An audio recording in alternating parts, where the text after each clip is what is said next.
welcome student. Today I am going to present my third lecture on nasopulmonary drug delivery system, which belongs to the topic novel drug delivery system. So, here in this lecture we covered the following topics such as introduction of pulmonary drug delivery system, anatomy physiology of lungs, advantage and disadvantage of pulmonary drug delivery system. So, firstly start with the introduction part. तो जो हमारा pulmonary drug delivery system है जिसमें आपका respiratory tract involve होता है, it is the oldest route of drug administration which is followed by the ancient time. So, in the ancient time inhalation therapies include the uses of leaves of aromatic plants, balsam and vapors from the aromatic plants. So, there also the inhalation therapies is given, but in the recent era the pulmonary drug delivery system got the significance importance just because this delivery system provide a particularly few advantage over the other type of delivery system.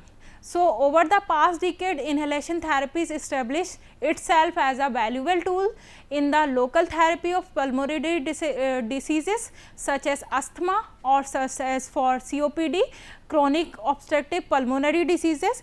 In chronic obstructive pulmonary diseases, pulmonary drug delivery system offers many advantages over other conventional route. Conventional drug delivery system routes such as it minimize the systemic side effect associated with the drug delivery system, provide the fast drug response as well as minimize the required dose size by the other route of administration. So, this type of drug delivery application is a clear form of targeted drug delivery system for the local action at the site of application. So, let us come to the comparison part.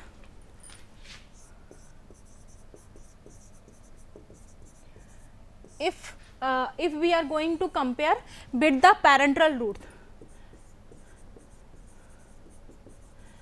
तो पैरेंटरल root से जितनी भी drug होती हैं हम उनको बाया the injection देते हैं.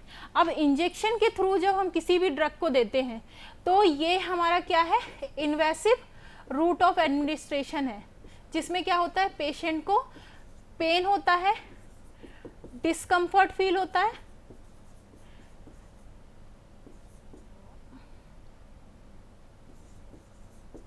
एंड फर्दर समटाइम्स क्या होता है कि हमें जो पेरेंटरल ड्रग एडमिनिस्ट्रेशन के लिए जब इंजेक्शन की फॉर्म में किसी भी थिंग को चूज़ करना है तो उस केस में हमें जो निडल चाहिए, जो निडल एंड सीरीज हम यूज़ कर रहे हैं वो हमें चाहिए कि स्टेराइल हो. तो इस केस में अगर स्टेरिलिटी मेंटेन नहीं होती, हाइजीन का भी इशू आ जाता है. एंड फर्दर अगर स्टेरिलिटी मेंटेन नहीं है तो ब्लड प्रोन डिसीजेस के भी चांसेस होते हैं. एंड फर्दर क्या होता है कि समटाइम्स पेशेंट को पेन फील होता है, डिस्कम्फर्ट फील होता है, तो वो समटाइम्स या तो इरेगुलर ट्रीटमेंट लेता है कि कभी अवॉइड कर देता है इंजेक्शन लेना, कभी लेता है, या फिर टोटली रिमूव कर देता है ट्रीटमेंट लेना. तो इस केस में फर्दर हमारा जो डोज होता है उसकी फ्रिक्वेंसी रिड्यूस हो जाती है एंड फर्दर डोज का प्रॉपर इफेक्ट नहीं हो पाता.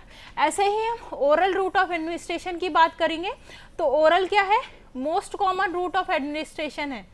बट इसके केस में क्या होता है कि स्मॉल ड्रग मॉलिक्यूल्स या स्मॉल ड्रग मॉलिक्यूल्स जिनका कि मॉलिकुलर वेट साइज है, तो उसके केस में हमारा oral drug delivery system better drug delivery system है. लेकिन जब हम लार्ज मॉलिक्यूल्स की डिलीवरी की बात करते हैं तो उस केस में ओरल ड्रग डिलीवरी सिस्टम हमारा प्रॉपरली वर्क नहीं करता. फर्दर ड्रग्स का क्या होता है, हमारा फर्स्ट पास मेटाबॉलिज्म हो जाता है और जीआई ट्रैक्ट में आपकी कुछ ड्रग प्रॉपरली एब्जॉर्ब नहीं होती और उनका स्टेबिलिटी का इशू होता है. वहीं पे अगर हम पल्मोनरी ड्रग डिलीवरी सिस्टम से हमारी ड्रग को देंगे तो many drug candidate, many drugs को हम इस रूट से दे सकते हैं और फिर क्या होता है कि जो हमने ड्रग इस रूट से दी है, ड्रग का प्रॉपर एब्जॉर्प्शन होता है by the lung area and वहाँ से भी फर्दर आपकी ड्रग सिस्टेमिक सर्कुलेशन में भी जाती है और हमें कुछ रिसेंट अप्रोचेस या कोई भी ज़्यादा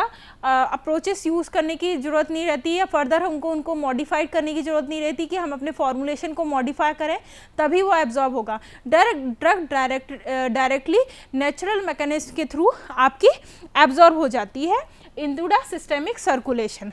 एंड फर्दर क्या होता है कि जब ड्रग का प्रॉपर एब्जॉर्प्शन होता है तो ड्रग की बायोबिलिटी भी इंक्रीज हो जाती है,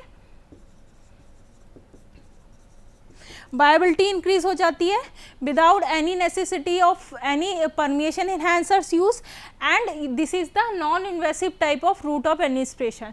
तो ओवरऑल क्या है कि हमने अदर रूट से कंपेयर करके देखा तो हमारा जो पल्मोनरी ड्रग डिलीवरी सिस्टम है as a alternative route other type of routes की जगह हम इसको चूज कर सकते हैं for the drug delivery systems. Then further introduction part में वो कौन सी ड्रग हैं जिनको हम बाया पल्मोनरी रूट्स दे सकते हैं। तो पल्मोनरी रूट से हम मेनली उन ड्रग्स को यूज़ करते हैं जिनको हम अस्थमा या क्रॉनिक ऑब्स्ट्रक्टिव पल्मोनरी डिसऑर्डर्स को मैनेजमेंट के लिए यूज़ करते हैं। फॉर एग्जांपल जैसे बीटा-2 एगोनिस्ट जिसमें साल्ब्यूटामॉल, टर्ब्यूटालिन, फॉर्मेटरॉल, कॉर्टिकोस्टेरॉइड्स उसमें ब्यूडेसोनाइड, फ्लेक्सोटाइड एंड बैक्लोमिथासोन्स चूज़ किए जाते हैं। फर्दर जो मास्ट सेल स्टेबलाइजर्स ड्रग्स हैं जैसे कि सोडियम क्रोमोग्लाइकेट एंड निडोक्रोमिल, इसको भी फर्दर हम पल्मोनरी रूट के थ्रू देते हैं। वाई पल्मोनरी रूट इतना अभी लेटेस्ट ज़्यादा यूज़ क्यों किया जा रहा है, तो जो हमारा पल्मोनरी रूट है अभी बहुत ज़्यादा प्रॉमिसिंग एप्लीकेशन है इसके पल्मोनरी ड्रग एडमिनिस्ट्रेशन के, जस्ट बिकॉज फर्स्ट जो इसका एडवांटेज है कि it use to achieve the systemic absorption of drug by the administration of drug substances. तो अगर हम पल्मोनरी रूट से भी किसी ड्रग को देते हैं तो फर्दर लास्टली वो सिस्टेमिक सर्कुलेशन में जाती है और आपके ओवरऑल सिस्टम में भी प्रेजेंट होती है। तो हम local as well as systemic action के लिए, दोनों टाइप की ड्रग एक्शन के लिए हम पल्मोनरी ड्रग डिलीवरी सिस्टम को चूज़ कर सकते हैं। Particularly for those drug substances जिनकी पुअर वायबिलिटी है, जिनको आप ओरल रूट से देखते हो और वहाँ पे वो पुअर वायबिलिटी शो करते हैं, तो उन केसेस में भी हम पल्मोनरी रूट को as a alternative route for the delivery of that type of substances such as peptides और प्रोटीन, इनकी डिलीवरी के लिए as a convenient pathway choose कर सकते हैं। फिर फर्दर एडवांटेजेस पार्ट कि pulmonary drug delivery system over the other type of delivery system हमारे क्या क्या एडवांटेज प्रोवाइड कराता है। First advantage is needle free pulmonary delivery. तो जो हमारे पेरेंटल ड्रग ऑफ एडमिनिस्ट्रेशन है वहाँ हमें निडल चूज़ करना पड़ती है जिसके कारण पेशेंट को पेन और डिस्कम्फर्ट फील होता है। इस टाइप के डिलीवरी सिस्टम में ये वाली प्रॉब्लम हमारी ओवरकम हो जाती हैं। इट रिक्वायर्स लो और फ्रैक्शन ऑफ ओरल डोज। तो ओरल ड्रग डिलीवरी सिस्टम से जब हम किसी भी ड्रग को देते हैं तो उसके फर्स्ट पार्ट ऑफ मेटाबॉलिज्म के कारण फर्दर हमारी ड्रग की बायोबिलिटी डिक्रीज हो जाती है और इससे हमें लार्ज डोज देना पड़ता है। बट पल्मोनरी सिस्टम से हमारी ड्रग डायरेक्टली सिस्टमिक सर्कुलेशन में जाती है तो यहाँ पे हमें लो और फ्रैक्शन ऑफ ओरल डोज देना पड़ता है। ओरल डोज से हमेशा कम ही डोज हमें पल्मोनरी रूट से डिलीवरी के लिए रिक्वायर्ड रहता है। Then pulmonary drug delivery system having the very negligible side effect. तो अगर हमने ओरल रूट से ड्रग को देते हैं तो ड्रग हमारी पूरी जीआई ट्रैक्ट को पास ऑन होके जाती है जिसके कारण उसके साइड इफेक्ट भी इंड्यूस होते हैं। एंड अगर हम पल्मोनरी रूट से देंगे तो हमारे जो ये साइड इफेक्ट है वो मिनिमाइज या निग्लेजिबल इंड्यूस होते हैं क्योंकि आपकी जो ड्रग है ओवरऑल बॉडी को एक्सपोज नहीं होती है। Onset of action is very quick.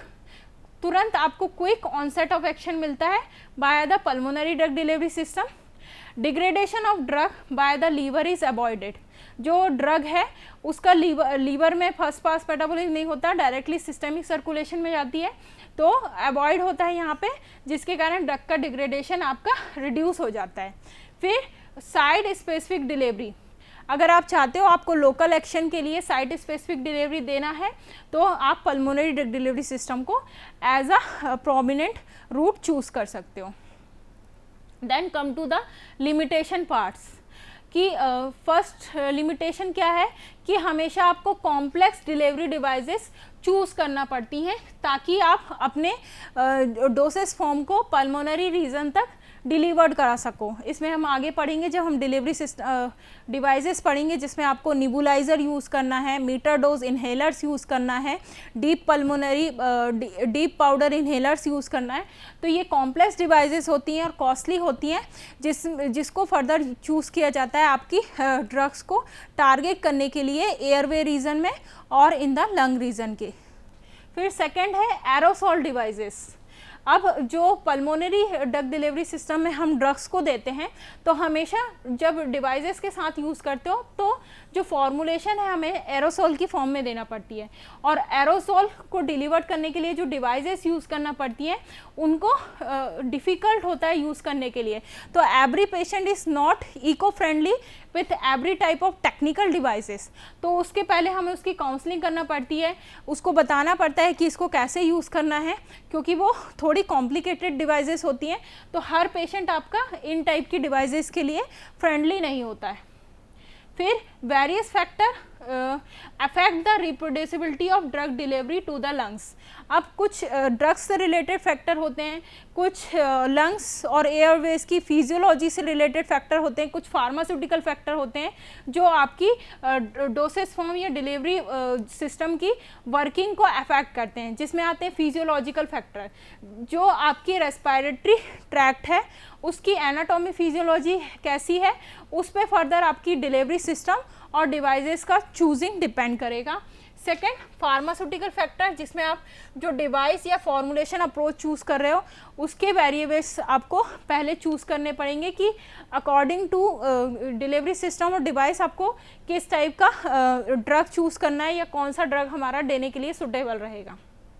Further, drug absorption में be limited by the physical barrier of mucus layer, क्योंकि क्या है कि जब आप लंग में डिलीवरी कराओगे तो लंग डिलीवरी के लिए हमें हमेशा नेज़ल एरिया से ही आपकी ड्रग आगे जाके लंग में टारगेट होगी। तो लंग में टारगेट होने से पहले आप वेरियस रीजन से पास ऑन होगी, जहाँ पे पहले से म्यूकस लेयर प्रेजेंट है एज अ प्रोटेक्टिव लेयर, तो वो as a physical barrier work करती हैं और some drugs interact with the mucus surface और वहाँ पे उनका डिग्रेडेशन भी हो जाता है due to the presence of exo enzyme endo enzymes, जिसके कारण फर्दर उनकी बायोबिलिटी कंप्रोमाइज हो जाती है। देन फर्दर म्यूकोसिलियरी क्लियरेंस, जो फर्दर हमारा रेस्पिरेटरी ट्रैक्ट्स होते हैं या before respiratory reason, mucociliary clearance के थ्रू आपकी जो ड्रग रहती है वो क्लियर आउट हो जाती है, जिसके कारण फर्दर ड्रग का रेसिडेंशियल टाइम जो होता है वो आपके लंग्स में रिड्यूस हो जाता है। Efficient drug delivery of slowly absorbed drug must be overcome by the ability of lung to remove drug particle by the mucociliary clearance। तो जो ड्रग स्लोली एब्जॉर्ब होती हैं उनका फर्दर एब्जॉर्प्शन डिक्रीज इसलिए हो जाता है क्योंकि पहले ही वो ड्रग म्यूकोसिलियरी ट्रांसपोर्ट या म्यूकोसिलियरी क्लियरेंस मैकेनिज्म के थ्रू पहले ही बाहर हो जाती हैं और फर्दर उनका एब्जॉर्प्शन तो ऑलरेडी स्लो है, तो उस केस में ड्रग का फर्दर एब्जॉर्प्शन एंड बायोबिलिटी और ज़्यादा डिक्रीज हो जाती है। इम्यूनोजेनिसिटी, कुछ ड्रग जो प्रोटीनियस और पेप्टाइड नेचर की होती हैं उस केस में क्या होती है आपकी ड्रग कैंडिडेट इम्यूनोजेनिसिटी कॉज करती हैं और सम टाइप ऑफ रिएक्शंस आपके बॉडी में इंड्यूस हो जाती हैं। उसके बाद next come to the anatomy and physiology of lungs. तो एनाटॉमी और फिजियोलॉजी की बात करें तो जो हमारा लंग्स है एक कॉम्प्लिकेटेड ऑर्गन सिस्टम है जिसमें बहुत ही complex type of cells and complex type of organisation present होता है और इसमें स्ट्रक्चरल फंक्शनल रिलेशनशिप होती है between the organ and between the cells. तो मेनली जो हमारा लंग है, लंग में लंग सिस्टम जो होता है उसमें मेनली 2 रीजन्स इन्वॉल्व होते हैं। पहला रीज़न होता है कंडक्टिंग एयरवेज और दूसरा होता है respiratory reason.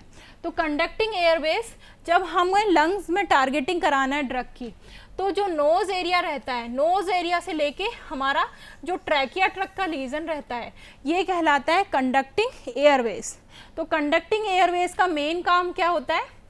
To serve warm moist humidify air.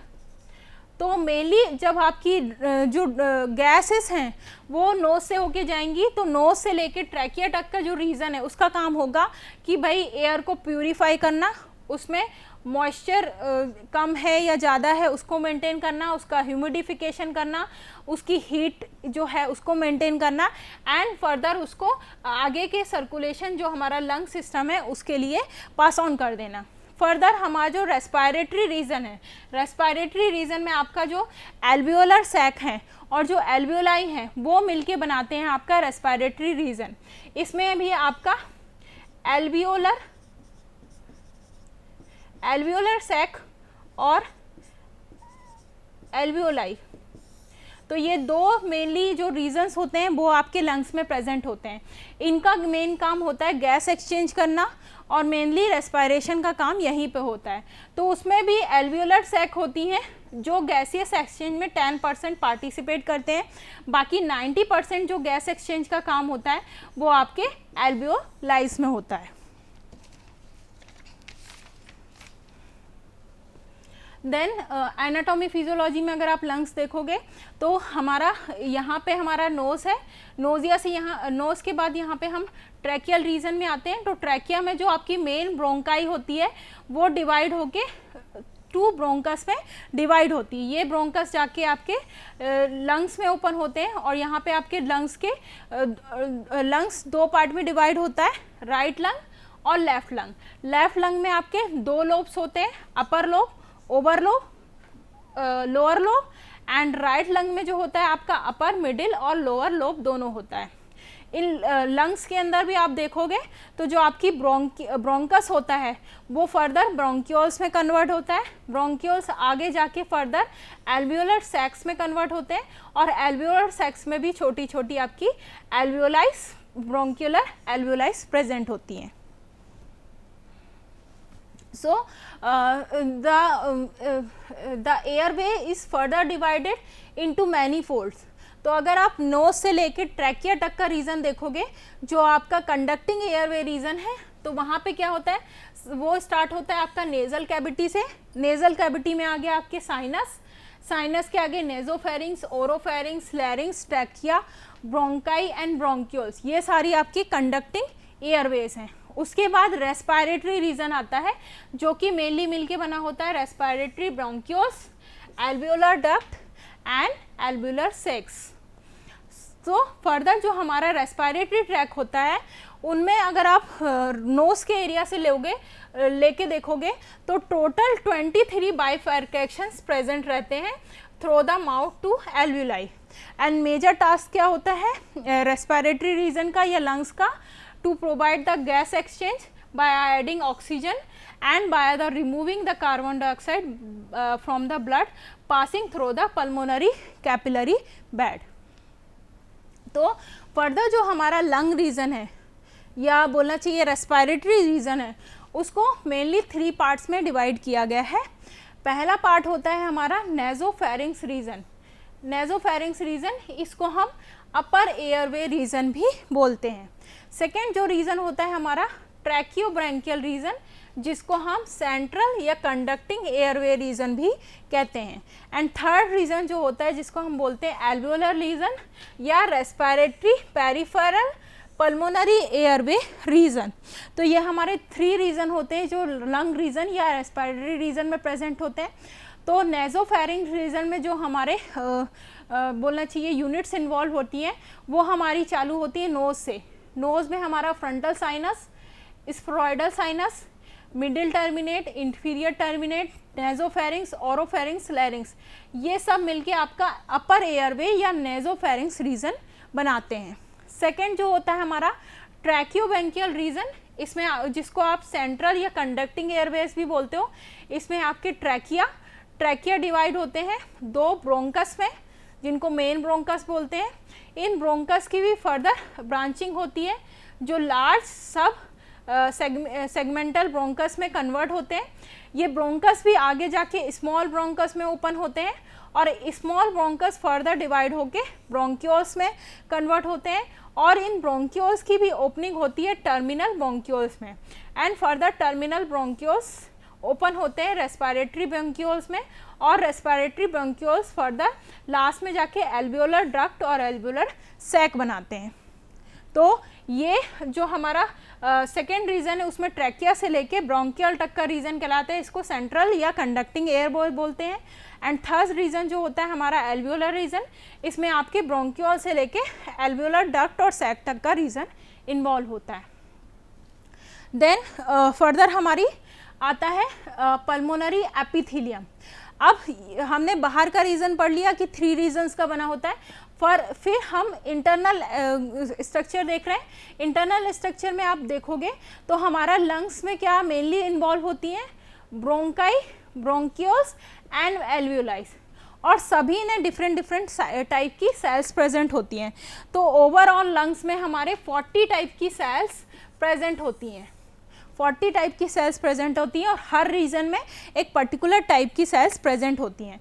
For example जैसे ब्रोंकाई, जो हमारा ब्रोंकियाई रीजन है उसमें प्रीडोमिनेंटली हमारे सीलिएटेड और गॉबलेट सेल्स प्रेजेंट होती हैं। उसके अलावा serous, brush, basals, Clara cells भी होती हैं, फ्यू क्लारा सेल्स भी प्रेजेंट होती हैं यहाँ पे।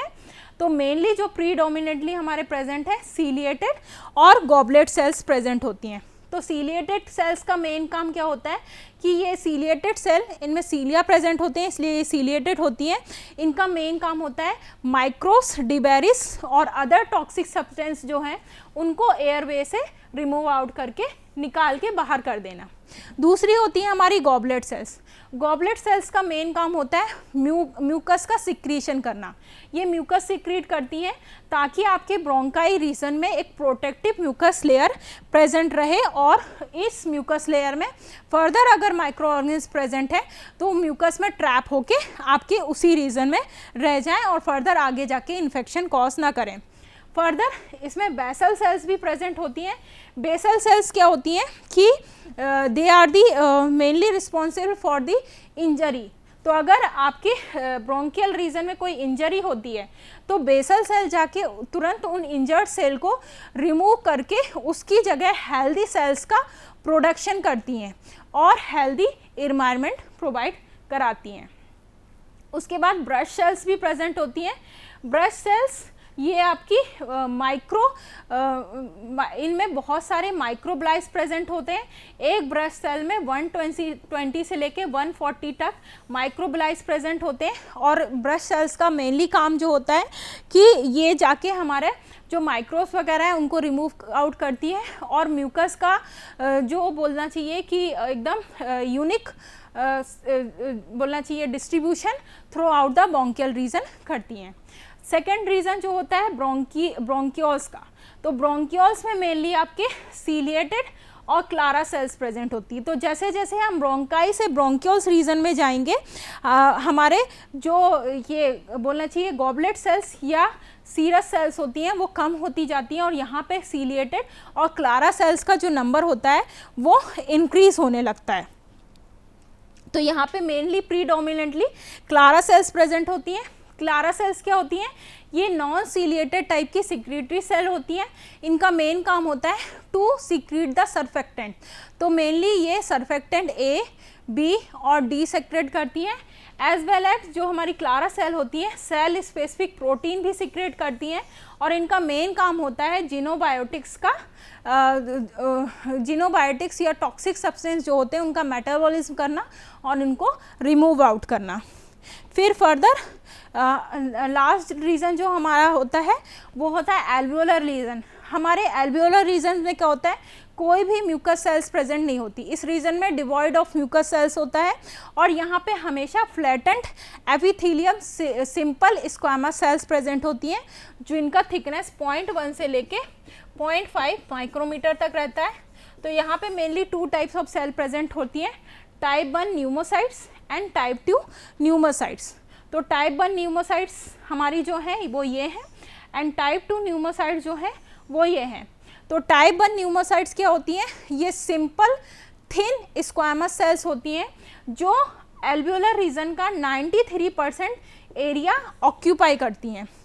तो इनका मेन काम होता है ये गैसेस के डिफ्यूज़न में और मॉलिक्यूल्स के डिफ्यूज़न में हेल्प करती हैं, लेकिन इनमें कोई भी रिप्लिकेशन पावर नहीं होता, ये सेल्फ रिप्लिकेट नहीं हो पाती और ये टॉक्सिक सब्सटेंस के लिए ससेप्टेबल होती हैं। अगर टॉक्सिक सब्सटेंस आ जाएंगे तो उस केस में ये डिस्ट्रॉय हो जाती हैं। दूसरी टाइप की जो सेल्स होती हैं टाइप 2 न्यूमोसाइट, इनको बोलते हैं ग्रेटर एल्व्यूलर सेल्स, क्योंकि इनका साइज़ बड़ा होता है और ये थिक टाइप की स्क्वामस सेल्स होती हैं, क्यूबॉइडल नेचर की होती हैं और ये भी कुछ सरफेक्टेंट रिलीज़ करती हैं।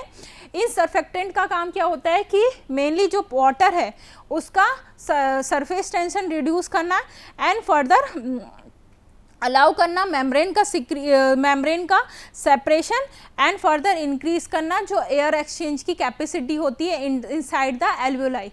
तो एल्वियोलाई में जो एयर एक्सचेंज का काम है उसका कैपेसिटी को इंक्रीज करने के लिए ये जो सेकेंड टाइप की सेल होती हैं various number of surfactant secrete करती हैं। एज वेल एज ये फैगोसाइटिक टाइप की सेल होती हैं, इनका मेन काम होता है जो पार्टिकुलेट मैटर लंग्स में आते हैं उनकी फैगोसाइटिस करना और फर्दर उनको लिम्फ नोड की तरफ भेज देना ताकि लिम्फ नोड के से फर्दर ये म्यूकोसिलियरी क्लियरेंस के थ्रू रिमूव्ड आउट हो जाए। तो मेनली हमारे 3 रीजन्स होते हैं लंग्स में और इसमें डिफरेंट टाइप की सेल्स प्रेजेंट होती हैं।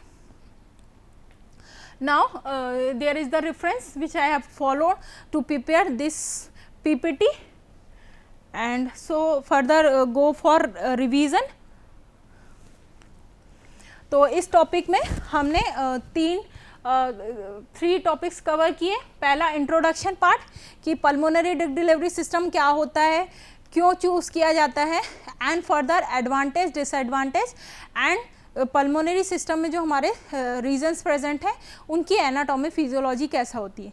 तो इंट्रोडक्शन पार्ट में मैंने बताया कि हमारा जो पल्मोनरी सिस्टम है जिसमें इन्हेलेशन थेरेपी देते हैं हम, वो बहुत एशियन टाइम से चल रही है, लेकिन अभी उसका सिग्निफिकेंस इसलिए इम्प्रूव हो रहा है क्योंकि अदर रूट ऑफ एडमिनिस्ट्रेशन जो है उनसे कुछ ड्रग कैंडिडेट हैं जिनको हम डिलीवर नहीं करा सकते, तो उस पर्पज़ के लिए हम पल्मोनरी ड्रग डिलीवरी सिस्टम को चूज़ करते हैं।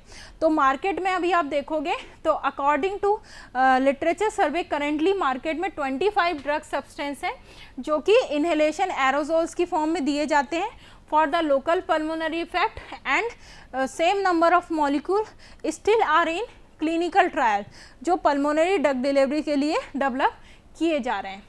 उसके बाद हमने कंपैरिजन देखा था कि हमारा जो पल्मोनरी ड्रग डिलीवरी सिस्टम है वो ओरल और पैरेंटल ड्रग डिलीवरी सिस्टम से बेटर क्यों है।